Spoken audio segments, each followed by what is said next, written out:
Hi friends, ലാൽസീസ് world YouTube ചാനലിലേക്ക് എല്ലാവർക്കും സ്വാഗതം. തായ്ലൻഡിലെ പട്ടായയിൽ നോങ്നൂച്ച് ട്രോപ്പിക്കൽ ബൊട്ടാണിക്കൽ ഗാർഡനിൽ പോയ വിശേഷങ്ങളാണ് ഞാൻ നിങ്ങളുമായി പങ്കുവയ്ക്കുന്നത്. ഇതിൻ്റെ 6ാം ഭാഗമാണ്.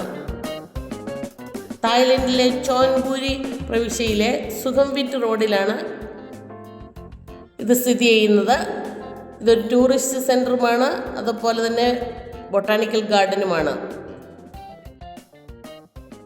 French garden, European garden, Stonehenge garden, cactus garden, variegated plants and tower, butterfly hills, orchids garden, flower valley, ഇങ്ങനെ പോകുന്നു ഇവിടുത്തെ ചെടികളുടെ ഡിവിഷനുകൾ. 1980 ഇത് നിർമ്മിച്ചത്. ഈ ഗാർഡൻ നിർമ്മിച്ചത് നോങ്നൂച്ച് ടാൻസാച്ചയാണ്. ആദ്യം പഴന്തോട്ടമായിട്ടാണ് തുടങ്ങിയത്, പിന്നീടാണ് ഇത്രയും വലിയ ഒരു ഗാർഡനാക്കി മാറ്റിയത്. ചൈനയിലെയും തായ്ലൻഡിനെയും കലാകാരന്മാർ സൃഷ്ടിച്ച മനോഹരമായ കലാസൃഷ്ടികൾ ഇതിനിടയിലെല്ലാം ഉണ്ട്. അതിൻ്റെ ഭംഗി വാക്കുകളാൽ വർണ്ണിക്കാൻ അസാധ്യമാണ്. അത് നേരിട്ട് കണ്ടാലേ അത് ശരിയായ ഭംഗി ആസ്വദിക്കാൻ സാധിക്കുകയുള്ളൂ. അതിവിശാലമായ ഈ ഗാർഡന് എല്ലാം ഒന്ന് നടന്ന് കാണുക എന്ന് പറയുന്നത് വളരെ ബുദ്ധിമുട്ടാണ്. ഞങ്ങൾ ട്രാമയിലാണ് പോയേ, അതുകൊണ്ട് കുറച്ച് സ്ഥലങ്ങളൊക്കെ കവർ ചെയ്യാൻ പറ്റി. അതിൽ കുറച്ച് സ്ഥലം മാത്രമേ എനിക്കിതിനകത്ത് പകർത്തിയെടുക്കാൻ സാധിച്ചുള്ളൂ. കാരണം മൊബൈലും ക്യാമറയും ഒക്കെ ഭയങ്കരമായിട്ട് ചൂടാകുകയായിരുന്നു. ഞങ്ങൾ കണ്ട സ്ഥലങ്ങൾ മുഴുവൻ തന്നെ പോലും പകർത്താൻ സാധിച്ചില്ല. ഞാനെടുത്തതിൽ കുറച്ച് മാത്രം ഞാൻ നിങ്ങളുമായി ഒന്ന് പങ്കുവയ്ക്കുകയാണ്. പട്ടായയെ പറ്റി പല കഥകളും ഞാൻ കേട്ടിട്ടുണ്ട്.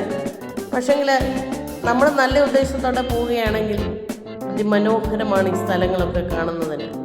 ടൂറിസ്റ്റുകൾക്ക് വേണ്ടി അവർ നിർമ്മിച്ച ഒരു പട്ടണം തന്നെയാണ് ഇതൊക്കെ. തായ്ലൻഡിൽ പോവുകയാണെങ്കിൽ തീർച്ചയായും ഇതെല്ലാം ഒന്ന് കാണുക, എല്ലാം ഒന്ന് ആസ്വദിക്കുക. ഇതിൻ്റെ പിന്നിൽ ഇത്രമാത്രം കഷ്ടപ്പെട്ടവരെയും കഷ്ടപ്പെട്ടുകൊണ്ടിരിക്കുന്നവരെയും സ്നേഹത്തോടെയും നന്ദിയോടെയും ഒന്ന് സ്മരിക്കുക.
കാഴ്ചകളൊന്നും ഇവിടെ അവസാനിക്കുന്നില്ല. പറഞ്ഞാലും കണ്ടാലും തീരാത്ത പോലെ ഇവിടെ ഓരോന്നുമുണ്ട്. കണ്ണെത്താത്തതുമായ ദൂരത്ത് ഒത്തിരി സാധനങ്ങൾ. കാണാൻ പറ്റുന്നവരൊക്കെ പോയി കാണുക. നിങ്ങൾക്ക് എൻ്റെ വീഡിയോ ഇഷ്ടപ്പെട്ടെങ്കിൽ ലൈക്ക് ചെയ്യുക, ഷെയർ ചെയ്യുക. സബ്സ്ക്രൈബ് ചെയ്തിട്ടില്ലാത്തവർ സബ്സ്ക്രൈബ് ചെയ്യാൻ മറക്കണ്ട. കമൻറ്റ് ചെയ്യുക, നെഗറ്റീവാണെങ്കിലും പോസിറ്റീവാണെങ്കിലും. വീണ്ടും ഒരു വീഡിയോയുമായി വരാവുന്ന പ്രതീക്ഷയോടെ നിർത്തട്ടെ. Thank you.